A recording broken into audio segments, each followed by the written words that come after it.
Aloha and welcome to. I have some swag that I just got from the event that I went to, but if I wore it, then you would know where I am.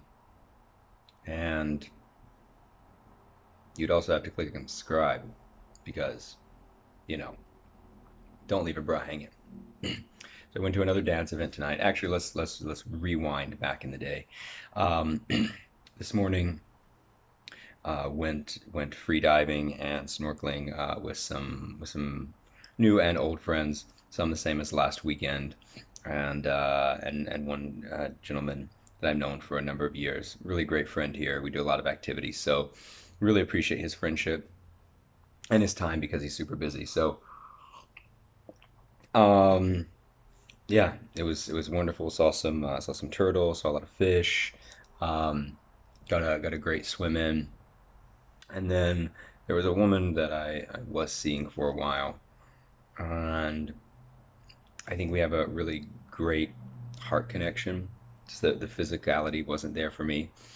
Um, it's occurring to me this evening. While hold on,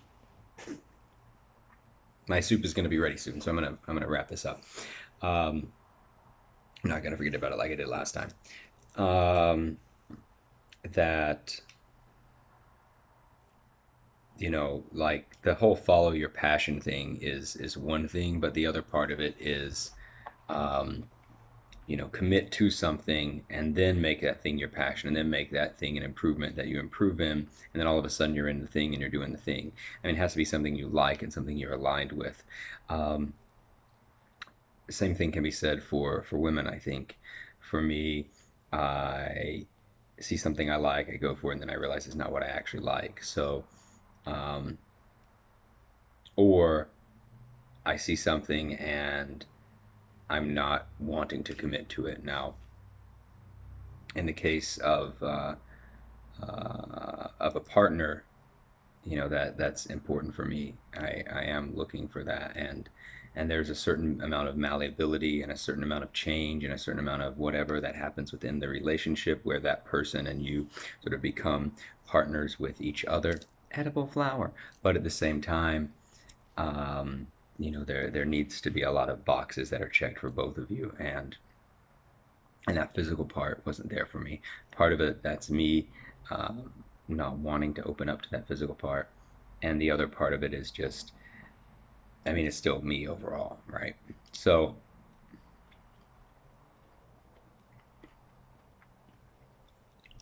we've been separating for a while. She wanted to meet this afternoon. She's been hitting me up pretty hard, and I understand her still liking me or wanting closure, wanting connection, and part of me wants that as well, but I am moving and looking in other directions, to broaden what I haven't done in the past, which is broaden that instead of just jumping into one thing. We're pausing this.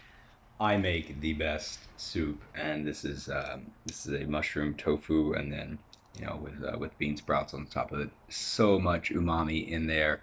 If you want the secret, you'll have to click and subscribe. Otherwise, please enjoy watching me eat these delicious edible flowers that I'm decorating my plate with because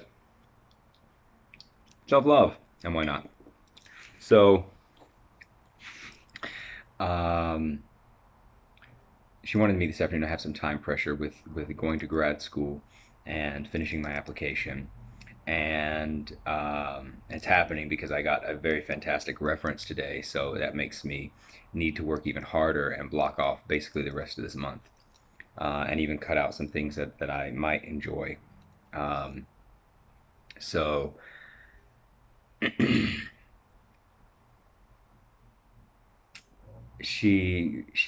were sending some texts like, oh, when are we gonna meet up, where are we gonna meet up, and I was hesitant on it, and then she made a joke about my past troubles with addiction in a text in the morning, just out of the blue. And as part of my boundary setting, I politely said, do you usually trigger people this early in the morning? As an appropriate way. She said, I'm really busy. I'm sorry, I'm not going to meet you today. And she was like, oh, I was just joking. That's what you do, right? And I was like, no, I don't joke in those ways, and not out of context. And, um, you know, I said something else, but please have a lovely and beautiful day. And I'm not wrong in that, because someone who is recovering from many things or anything in life, right? Find the joy inside of yourself. Find a reason to laugh inside of yourself versus trying to laugh and trying to make a joke at someone else's expense.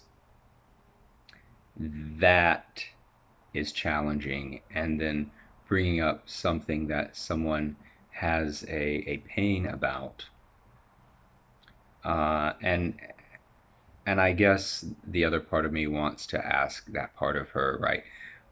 I've told you 2 stories in the last week where people have triggered me, and I have then had to set very firm boundaries with those people. And you are someone that, having been in that romantic, especially physical relationship with for many, many months, I would think that you would understand. So, freed up my afternoon, got some things done with my essay, and then I went to a dance event this evening, which is also really great. Now I'm having dinner, and yeah, I'm gonna tuck myself in soon. Get up early. I'm forgetting in my mind that I'm thinking I have to wait until 7 to get up, and then I got to do yoga. And no, I usually get up. I've been getting up at 6. That gives me. I've been getting up at 4:45, so that gives me, an hour 15 to meditate, and then get up, and and I have an hour to work on my project, my essay, before yoga, then meditation, then I have a little space, and then see some more friends. I was invited out for our friend's birthday, and this will probably be for the rest of this month the last fully social thing that I do besides Thanksgiving, just because of the time pressure and needing to write a fantastic essay. So, and that even requires me making sacrifices to myself, cutting back on surfing, cutting back on maybe, I don't want to say yoga, but the idea that when you let go of what you want, it comes to you. Working toward our goal and simultaneously letting it go may seem paradoxical, but it is the fastest way to achieve what we want. Letting go is not giving up. It is the graceful walk between continuing to put effort into making our preferred reality come true and not allowing our happiness to be controlled by something we do not have. If we remain attached, we tend to feel agitation or even misery. This creates tension in our being that blocks us from fulfilling our desires. Sometimes we may still get what we want, even if we do not know how to let go. But in these cases, we may be less capable of keeping what we want, and it may even cause us more misery because we never address the root of our tension, which is our inability to appreciate what we already had to begin with. What do we get when we let go of the past and the future? Inner peace. Realizing peace within ourselves, no matter our external circumstance, is a high form of freedom that allows blessings, miracles, and success to flow into our lives, and happiness and gratitude are attractive forces.